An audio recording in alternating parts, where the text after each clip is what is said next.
Mr Speaker. The Honourable Ruth Dyson. Mr Speaker, it's become an increasing habit in this Parliament to conclude on a Thursday afternoon with bills that we all agree on, and I think it's a nice way for us to leave the Parliament, but I look forward even more to next Tuesday afternoon when we'll be debating perhaps more contentious subjects.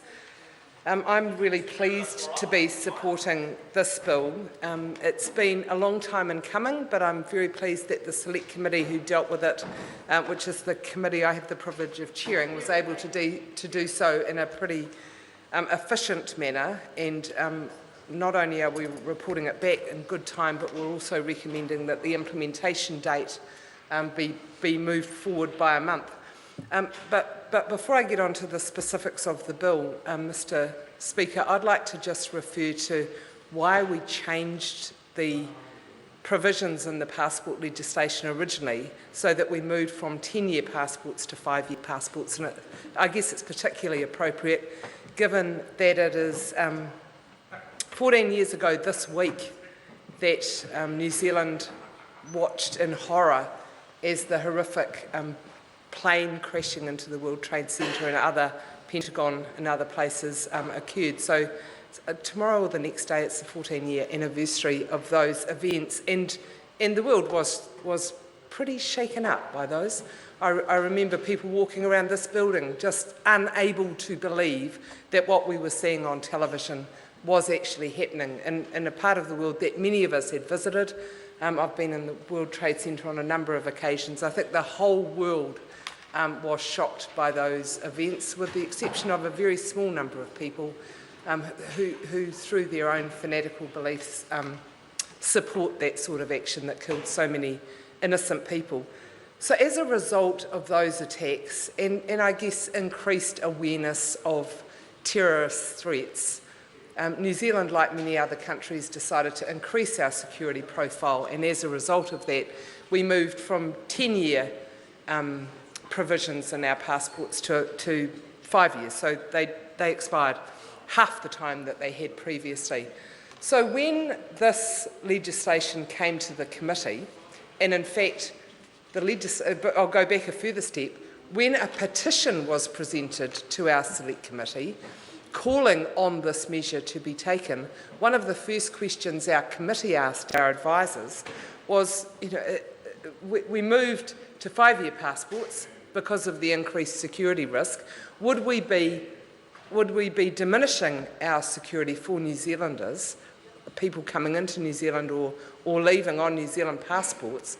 Would we be increasing a threat if we changed to a 10-year passport? Of course, because that was the primary driver from 10 years to 5 years, we wanted to make sure that we weren't recommending something that would increase our security risk. We were given very confident assurances as the Select Committee that that was no longer the case, that changes in technology, changes in exchange of information, etc., now meant that we could confidently move from 5 years back to 10 years on the understanding that we weren't increasing the security risk. So of course, that was one of the major things that we wanted to tick off. Can I acknowledge Kyle Lockwood of Flag fame, who actually was the person who instigated the petition to the committee in the first place. He came along to the committee, made a robust presentation.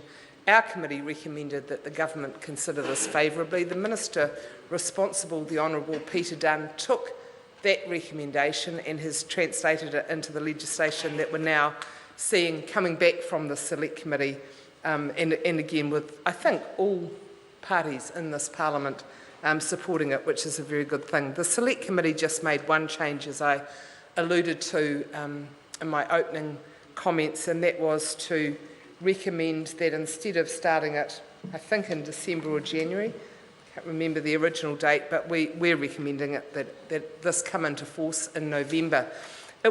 Tragically, it wasn't in time for the member for Invercargill, Sarah Dowie, to have her passport renewed for 10 years, and I just want to extend my sympathy and support to the member who in the House during an earlier part of debate said it was one of the worst things that could happen to a person was have to renew a passport after 5 years rather than after 10 years. And she's had a pretty good life, is all I can say, if that's the worst thing that could happen to her. So we weren't in time to organise. The member had to renew her passport, and unfortunately in 5 years' time she's going to have to go through that trauma yet again because her passport will expire. But I hope that if she's in the House for the next 5 years, she's been exposed to a little more robustness and may understand that's not the worst thing that can happen in your life. The reason that we wanted to bring this forward as early as possible was so more New Zealanders could have the convenience of renewing their passport prior to the summer travel, when a lot of people move out of New Zealand over the summer holidays, and they would be able to renew their passports for a 10-year period. So I hope that our committee has made life a little more convenient for people, but I still don't share the member for Invercargill's view that it's the worst thing that you can happen. The other point that we considered a lot as a select committee, and I just want to alert members of the House to this consideration because I'm sure a lot of them have heard this concern as well. There was some early speculation while we debated this at select committee that the fees for the passport would double. So if we went from 5 years to 10 years, that the fees would match the increase in size. We were, again, the Minister made very prompt response that he wouldn't be looking at that very favourably, and the officials gave the members of the Select Committee very confident assurances that passport issuing would be on a cost recovery basis, full stop. There would not be an opportunity for additional revenue gathering as we move from 5 to 10 years.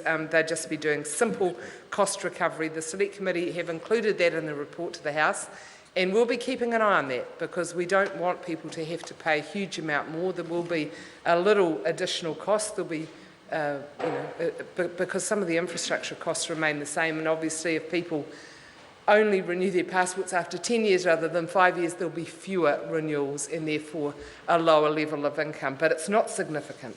Can I just refer in passing to the SOP of the Honourable Peter Dunn? He's tabled it, everyone has seen it, but I know that we shouldn't be referring to the detail of it until the committee stage. But I just want to say that I'm really sorry that we missed putting 2 in the bill as reported back after the word schedule, and we'll be supporting that typo correction when it comes to committee stages.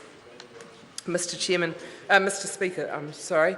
I want to, as my colleague Porter Williams did earlier, I want to acknowledge the hard work that both Phil Goff and the Honourable Phil Goff and the Honourable Trevor Mallard have done in ensuring that this matter was raised at an appropriate time when we knew that the security risk that had driven the change from 10 years to 5 years had now been eliminated by other factors.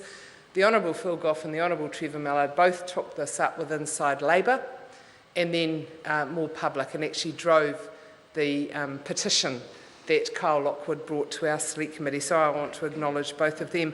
I also want to acknowledge what was a very conscientious presentation from the officials to the Select Committee. These officials were probably the same group of people or in the same part of the Department of Internal Affairs which gave the original advice to ministers to move from 10 years to 5 years. So I said to them, right, what's changed other than the view of the minister? And they were very competent in not justifying, I don't mean that in a derogatory way, but actually explaining very well all the factors that could lead us to confidently proceed with this legislation. And it's something we took seriously because no committee would want to be recommending to the House that any New Zealander holding a passport and travelling around the world was at an increased risk as a result of legislation we passed, or our country was exposed to an increased risk as a result of this change.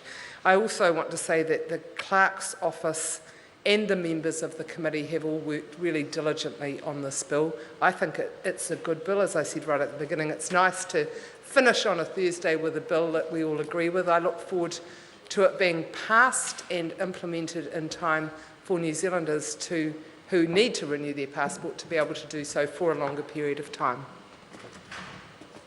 I call Dr. Parmji Parma.